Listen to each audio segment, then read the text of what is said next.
વડોદરા લોકસભા બેઠક પરથી socialist unity centre of India કમ્યુનિસ્ટના ઉમેદવાર તપનદાસ ગુપ્તા દ્વારા વડોદરા કલેક્ટર કચેરી ખાતે સમર્થકો સાથે ઉમેદવારી નોંધાવી. લોકો વડે લોકોના દ્વારા લોકોના શાસનને મૂર્ત સ્વરૂપ આપવાનું પ્રથમ ચરણ જ લોક આંદોલન છે અને ચૂંટણીને લોક આંદોલનનું હથિયાર બનાવવા માટે દેશભરમાંથી 151 ઉમેદવાર ઊભા રાખ્યા છે તેમ તપનદાસ ગુપ્તાએ જણાવ્યું હતું.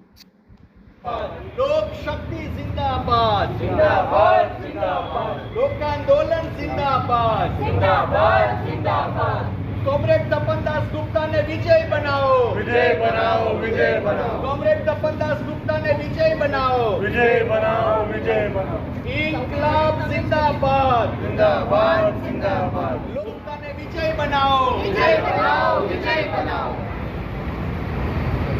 पाँच जन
આજે socialist unity centre of India communist પક્ષ તરફથી હું તપનદાસ ગુપ્તા વડોદરાના બેઠકમાંથી ફોર્મ ભર્યો.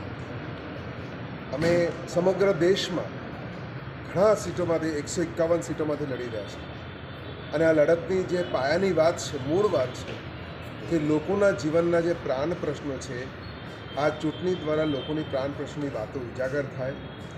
અનેક પક્ષો છે કરોડો રૂપિયાની સાથે આ ચૂંટણીમાં આવી રહ્યા છે. એમના મોટા જાહેરાતો દેખાય છે, એમના હોર્ડિંગ્સ દેખાય છે, પરંતુ અમે બિલકુલ લોકો સુધી પહોંચી રહ્યા છે, લોકોની દુઃખ દર્દની વાતો જાણી રહ્યા છે. અમે એવા કેટલાય વિસ્તારમાં ગયા ત્યાં પાણીના પ્રશ્ન સતાવી રહ્યા છે, લોકોને ગંદકીના પ્રશ્ન સતાવી રહ્યા છે.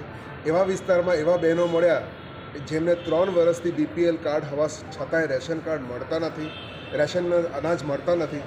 અમે એવા લોકોને મળ્યા જે લોકોને લારી ગલ્લાવાળા, પથારાવાળા કે જે લોકો GIDCના અંદર કોન્ટ્રાક્ટમાં 12 કલાક કામ કરતા હોય, રાત દિવસ કામ કરીને પણ ઘર ના ચાલતું હોય, મોંઘવારીને મારો સહન કરી રહ્યા છે. એ બધી પરિસ્થિતિની અંદર આ ચૂંટણી યોજાઈ રહ્યા છે.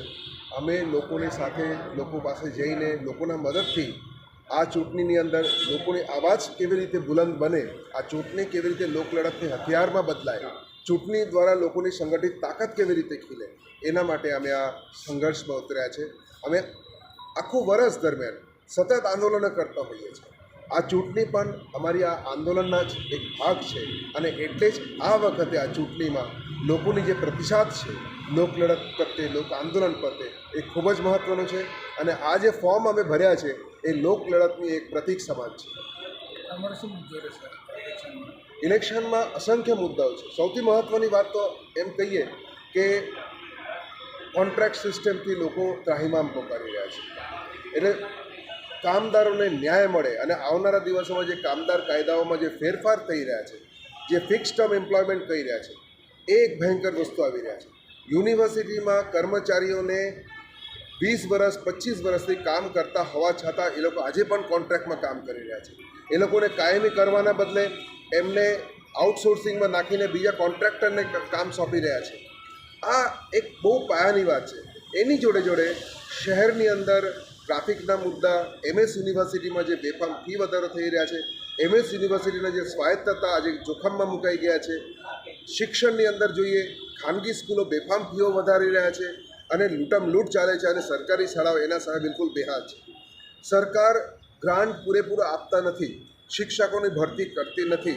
એના કારણે બંને બાજુ પ્રાઇવેટની વાત કરીએ અને આ સરકારી સ્કૂલોની વાત કરીએ, શિક્ષણની સ્તર ખૂબ જ કથળતી જઈ રહ્યા છે. એવા અસંખ્ય મુદ્દાઓને લઈને અમે આ ચૂંટણીમાં ઉતરી રહ્યા છીએ.